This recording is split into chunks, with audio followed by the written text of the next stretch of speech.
Assalamualaikum warahmatullahi wabarakatuh.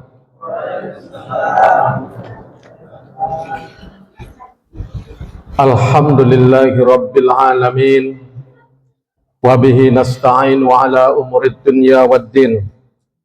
Wassalatu wassalamu ala sayyidina Muhammadin wa ala alihi wa sahbihi ajmain, amma ba'd.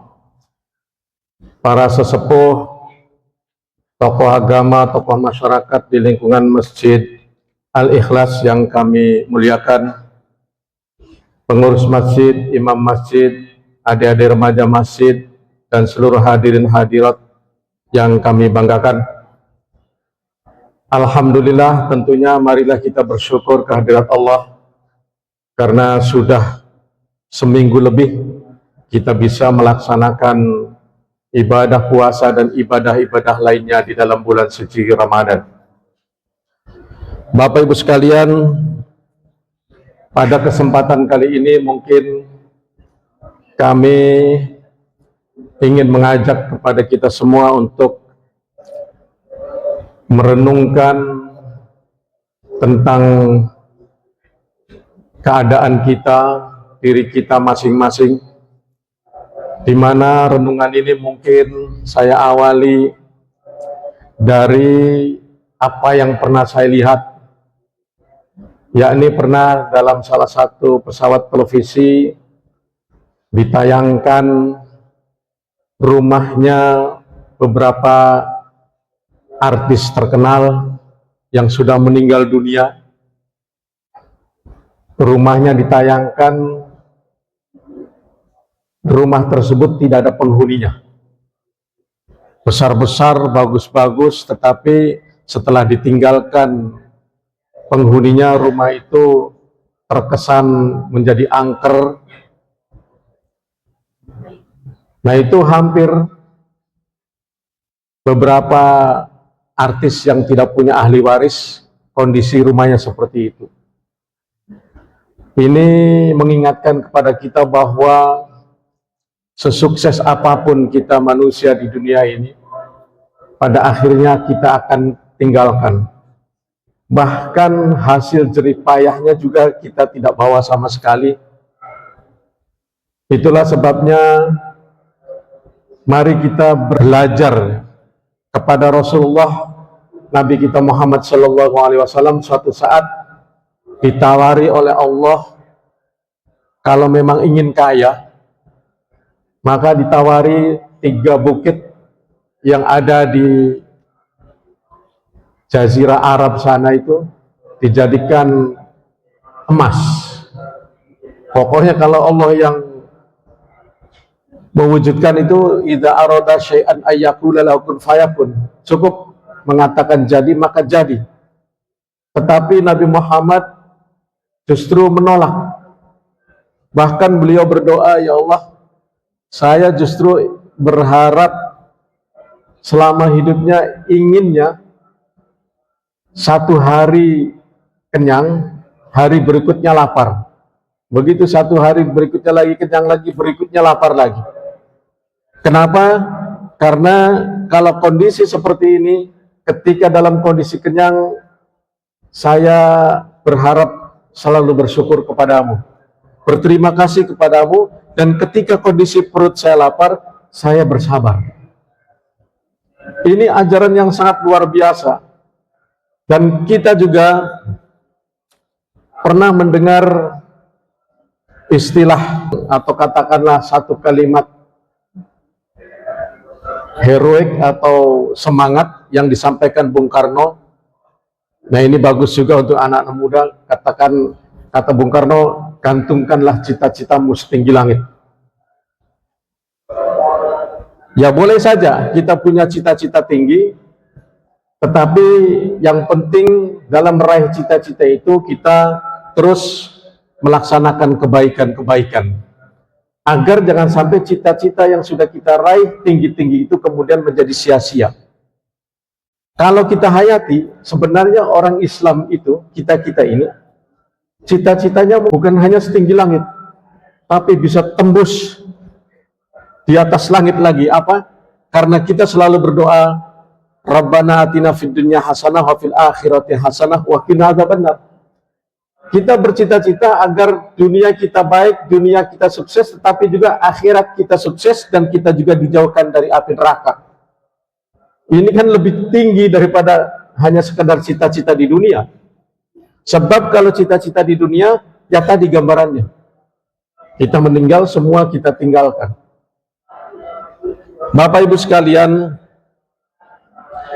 bulan puasa ini mendidik kita agar kita lebih bijaksana untuk bagaimana menjalani hidup kita ini. Mungkin ayatnya sudah Bapak Ibu hafal, yang selalu dibacakan mungkin dari awal saya yakin. Ya ayyuhalladzina amanu kutiba alaikumusyiyamu kama kutiba alal ladzina min qablikum la'allakum tattaqun, bahwa diwajibkan berpuasa kepada kalian sebagaimana orang-orang sebelum kalian. Ujung ayat itu adalah la'allakum tattaqun, agar kalian menjadi orang yang bertakwa. Takwa ini, kalau bapak-bapak saya yakin sering mendengar, karena setiap khutbah Jumat selalu disampaikan para khotib karena menjadi salah satu rukun khutbah. Tidak sah khotib khutbahnya kalau tidak menyampaikan wasiat takwa. Tapi boleh wasiat takwanya dengan bahasa Arab saja boleh, dengan bahasa Indonesia saja boleh, dengan dua bahasa juga boleh. Soalnya saya pernah dengar ada yang protes karena tahu bahwa wasiat takwa itu katanya menjadi rukun khutbah. Ada seorang khotib, dia tidak menyampaikan wasiat takwa dengan bahasa Indonesia, padahal bahasa Arabnya dia sudah sampaikan, ittaqullah haqqa tuqatihi wa la tamutunna illa wa antum muslimun, kan begitu. Itu sudah wasiat itu. Nah mungkin tadi yang protes itu nggak paham bahasa Arabnya, jadi dikiranya belum menyampaikan. Jadi ini boleh. Bapak Ibu sekalian, takwa ini kalau kita hayati, ternyata insya Allah bisa menjadi bekal buat kita untuk meraih kebahagiaan dunia maupun akhirat. Bahkan meraih kehormatan. Kita ingat para pendahulu kita, para pejuang kita dulu, untuk menentang penjajah, sampai mengangkat tangan berteriak dengan kalimat Allahu Akbar. Kemudian ada lagi kalimat lain, hidup mulia atau mati syahid, kan begitu, hidup mulia atau mati syahid, iskariman au mut syahidan. Jadi mereka itu berani melawan penjajah dengan harapan kalau penjajah itu pergi, hidupnya lebih mulia lagi, sehingga mereka berani untuk mati syahid, untuk berjuang. Dan kemuliaan ini itu diraih dengan takwa. Inna akramakum indallahi atqakum, kata Allah, bahwa orang yang paling mulia di antara kalian di sisi Allah itu hanyalah karena takwanya. Kemuliaan yang kita harapkan dari takwa ini insya Allah bisa mulia di dunia maupun akhirat. Bahkan dengan konsep takwa sendiri, wa may yattaqillaha yaj'al lahu makhraja wa yarzuqhu min haitsu la yahtasib.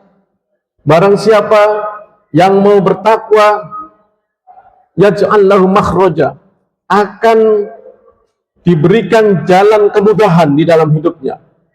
Wa yarzuqhu min haitsu la yahtasib, dan akan dimudahkan rizkinya oleh Allah dari arah mana saja. Coba. Jadi kita sebenarnya simple. Mau sukses, mau kaya, mau masuk surga, sukses di dunia wal akhirat, takwa. Karena Allah sendiri menjanjikan siapa yang bertakwa, insya Allah akan dimudahkan jalan hidupnya dan rezekinya akan diberi oleh Allah dari arah mana saja. Yang penting kita yakin. Cuma kadang-kadang keyakinan kita setengah-setengah. Ah, apa iya? Saya sudah sembahyang puluhan tahun kok enggak kaya-kaya gitu. Kan begitu. Jadi mulai goyah itu. Dan disitulah iblis Bapak Ibu mulai merayu.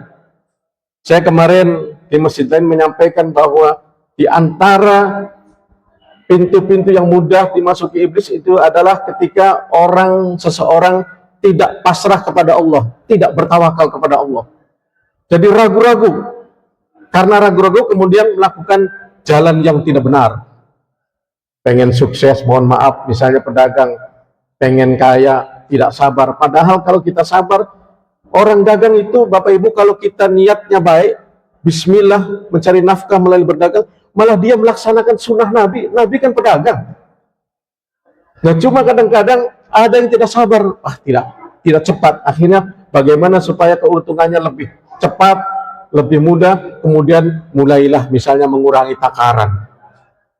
Mulailah menipu pembeli. Nah, itu memang sudah diterobos oleh iblis itu kalau seperti itu. Begitu juga yang bekerja di tempat lain, kadang-kadang tidak sabar, akhirnya melakukan suap menyuap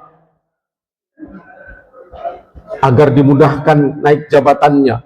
Tidak sabar. Kalau memang Allah sudah takdirkan, yakinlah kita akan jadi tanpa harus melakukan keburukan-keburukan. Apa itu takwa, Bapak Ibu? Secara umum, takwa itu adalah kita berusaha menjalankan segala perintah-perintah Allah dan menjauhi segala larangannya. Wah, banyak sekali itu Pak Ustadz. Ya, makanya ulama itu sangat luar biasa. Pintu masuknya itu, Bapak Ibu, kalau kita tidak mungkin ya, kalau kita yang baru, apalagi yang baru masuk Islam atau baru belajar Islam, kemudian mau seluruhnya, sehingga para ulama membagi awal pertama menuju takwa itu adalah kita laksanakanlah dulu rukun iman dan Islam. Rukun iman ada anak adik-adik yang sekolah nih, lagi pada main-main. Rukun iman kan ada 6. Percaya kepada Allah, percaya kepada malaikat-malaikat Allah, kepada kitab-kitab Allah, kepada nabi-nabi Allah, kemudian percaya kepada hari akhir, dan percaya kepada qada dan qadar atau takdir. Itu kita yakini dulu bahwa hal yang keenam itu harus kita yakini dan semuanya itu benar-benar ada. Allah ada, harus yakin.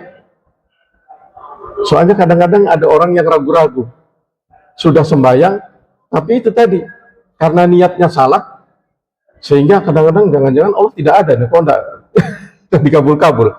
Itu hati-hati. Kemudian Bapak Ibu, rukun Islam juga itu kita harus hangat-hangatkan lagi. Oke lah, syahadat kita sudah selalu baca setiap sholat. Asyhadu alla ilaha illallah, asyhadu anna Muhammadar Rasulullah. Sholatnya, kita tengok sholat kita.